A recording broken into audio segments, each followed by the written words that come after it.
فرض نماز کے بعد اجتماعی دعا کرنے کے متعلق بعض لوگ کہتے ہیں کہ یہ بدعت ہے۔ ہم کہتے ہیں کہ یہ بدعت نہیں ہے، بلکہ فرض نماز کے بعد اجتماعی دعا کرنا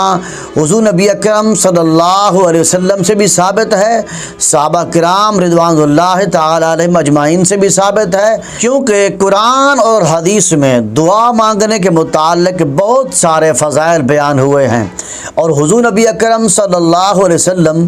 آپ کثرت کے ساتھ دعا کرتے تھے،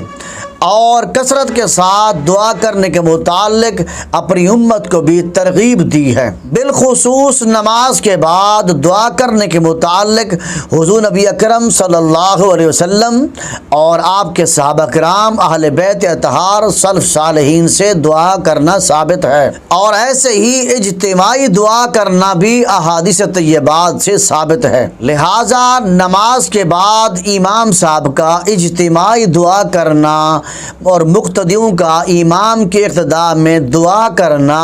یہ بدعت نہیں ہے، بلکہ مستحسن عمل ہے۔ دیکھیں اللہ رب العالمین نے قرآن مجید میں ارشاد فرمایا، بسم اللہ الرحمن الرحیم، ادعونی استجب لکم۔ ارشاد فرمایا، اے میرے بندو مجھ سے دعا مانگتے رہو، میں تمہاری دعاؤں کو قبول کروں گا۔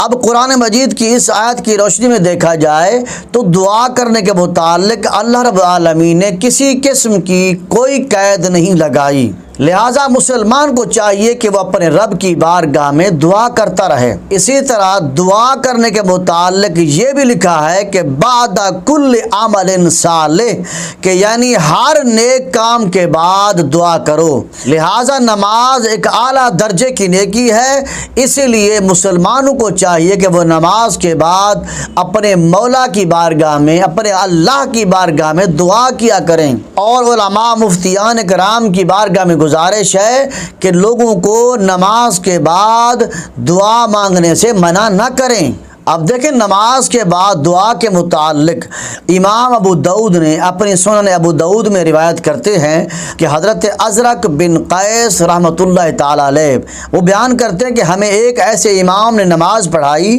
جن کی کنیت ابو رمسا تھی۔ وہ فرماتے ہیں کہ میں نے یہ نماز یا اسی طرح کی نماز نبی کریم صلی اللہ علیہ وسلم کے ساتھ پڑھی، اور حضرت ابوبکر صدیق رضی اللہ تعالیٰ عنہ اور حضرت عمر فاروق رضی اللہ تعالیٰ عنہ پہلی صف میں حضور نبی اکرم صلی اللہ علیہ وسلم کی دائیں جانب تھے۔ ایک شخص تکبیر تحریمہ میں تھا، یعنی شروع سے ہی نماز میں شامل تھا، تو جب حضور نبی اکرم صلی اللہ علیہ وسلم نے نماز پڑھا کر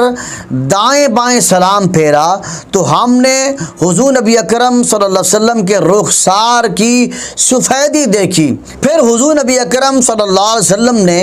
ایک طرف اپنا رخ انور پھیر کر بیٹھ گئے، جس طرح ابو رمسا فرمایا، یعنی جس طرح میں گھوم کر لوگوں کی طرف بیٹھا ہوں۔ تو وہ شخص جو تکبیر تحریمہ سے ہی نماز میں شامل ہوا تھا، وہ شخص کھڑا ہو کر بقیہ نماز پڑھنے لگا، یعنی سنتے پڑھنے لگا۔ تو سیدنا حضرت عمر فاروق رضی اللہ تعالیٰ عنہ اس کی طرف لپکے اور اس کو کندھے سے پکڑ کر کھینچا، فرمایا بیٹھ جاؤ، اور آگے فرمایا کہ اہل کتاب اسی وجہ سے ہلاک ہوئے تھے کہ وہ اپنی نمازوں میں فاصلہ نہیں کرتے تھے، یعنی فرض اور بقیہ سنن اور نوافل کے درمیان جو تھوڑا فاصلہ ہوتا ہے، یعنی دعا کرنی ہوتی ہے، یہ اس طرح نہیں کرتے تھے اہل کتاب، اسی لیے وہ اہل کتاب ہلاک ہو گئے تھے۔ تو حضور نبی اکرم صلی اللہ علیہ وسلم نے نگاہ مبارک اٹھا کر دیکھا اور ارشاد فرمایا، اے خطاب کے بیٹے، اللہ تعالیٰ تیرے ذریعے سے لوگوں کو سیدھی راہ دکھائے۔ اس حدیث کو امام ابو داؤد نے روایت کی۔